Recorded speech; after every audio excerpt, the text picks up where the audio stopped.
d'années. 17 ans qu'on est mariés. Et c'est par la grâce de Dieu, il ne m'a jamais trompé. Il ne m'a jamais trompé, ma chérie.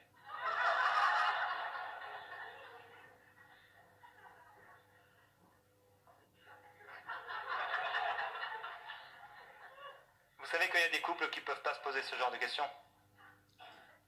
Parce qu'ils ont très peur de la réponse. Personne ne devrait voyager avec une collègue de travail en tant qu'homme. À deux, hommes et femmes. Tu es marié, tu voyages avec une femme. Tu vas dormir dans un hôtel, dans une chambre séparée peut-être? Jamais. Jamais un pasteur ne devrait avoir une assistante qui voyage avec lui. J'ai entendu tellement d'histoires. Jamais un homme devrait se retrouver dans un rendez-vous pastoral ou dans un rendez-vous de travail, dans une chambre, dans une maison, seul, dans un endroit isolé. Tu veux tomber, vas-y.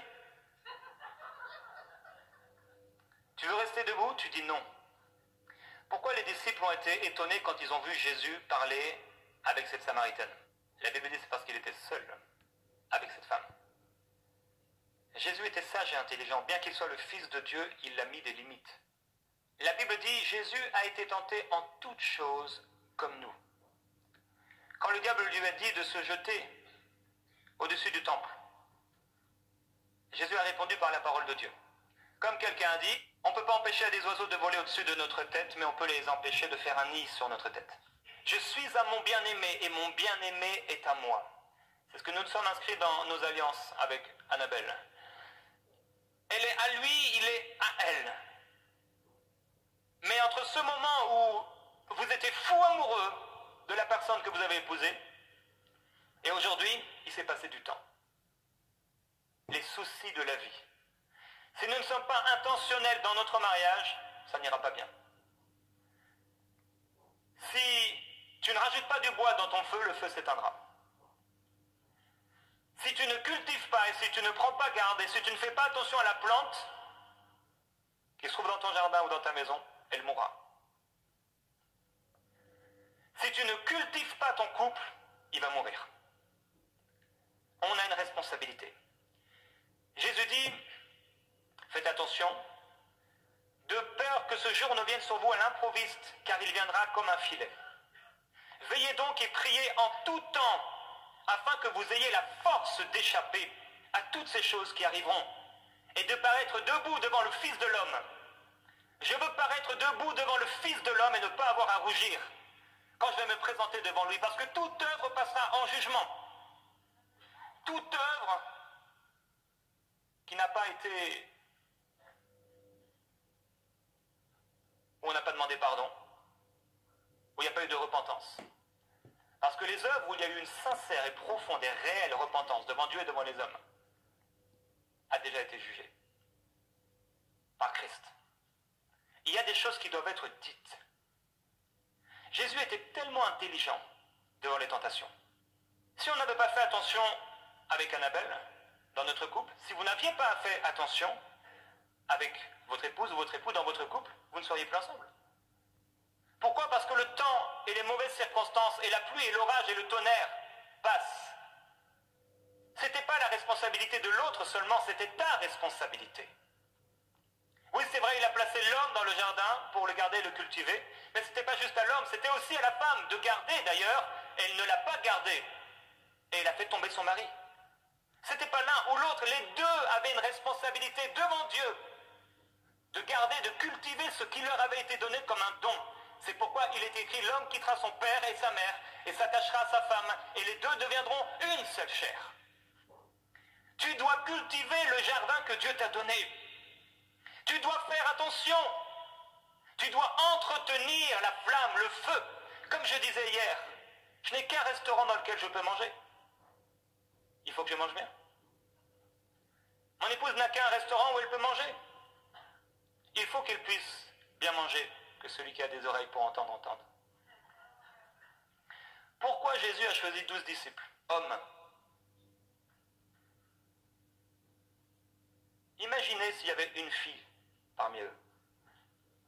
Quand ils allaient de village en village, qu'ils dormaient dans les auberges, les hôtels.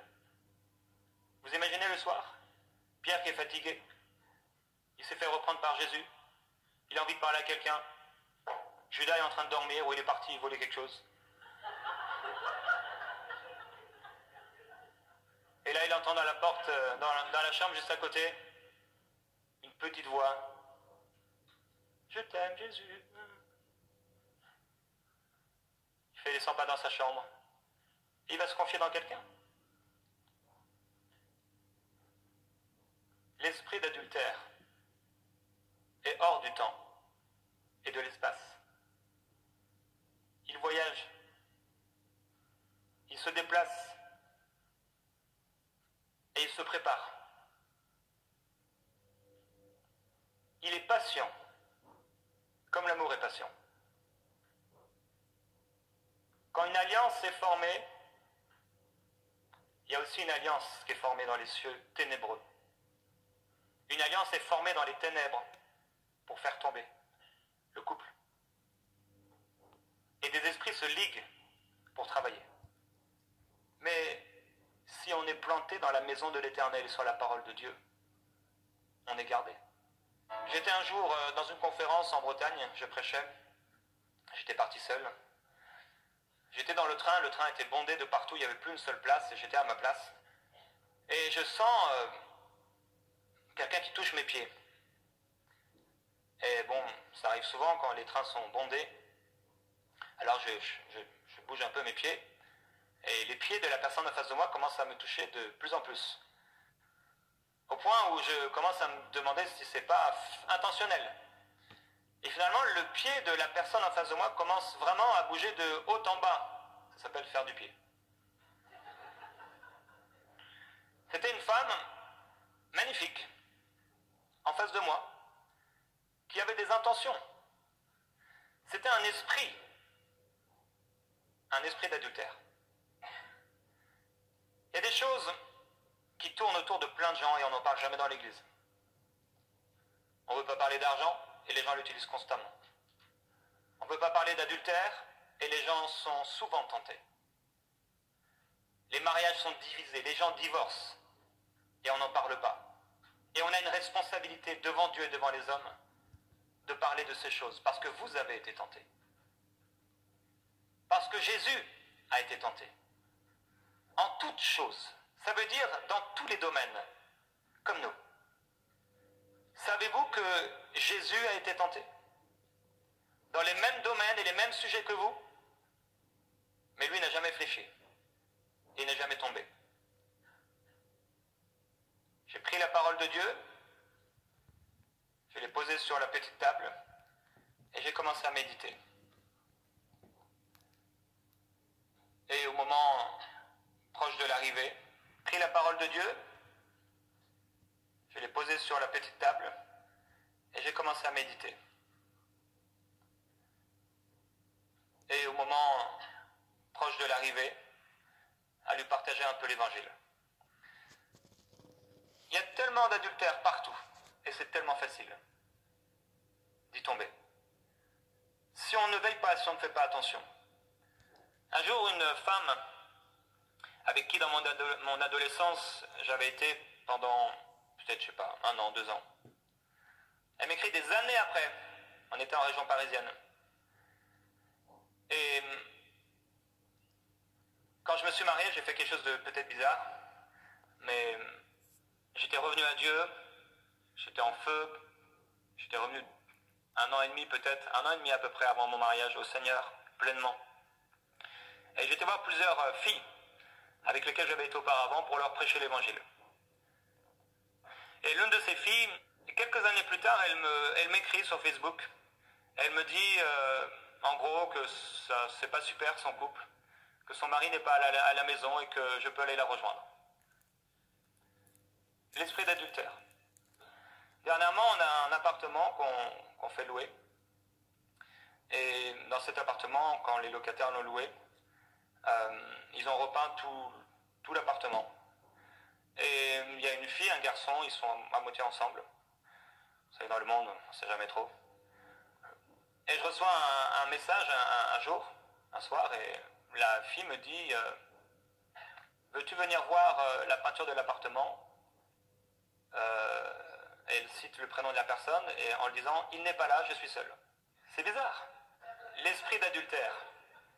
Non, j'ai pas été. Ça fait quelques mois et j'ai toujours pas été d'ailleurs. Jésus dit, vous avez appris qu'il a été dit, tu ne commettras pas d'adultère.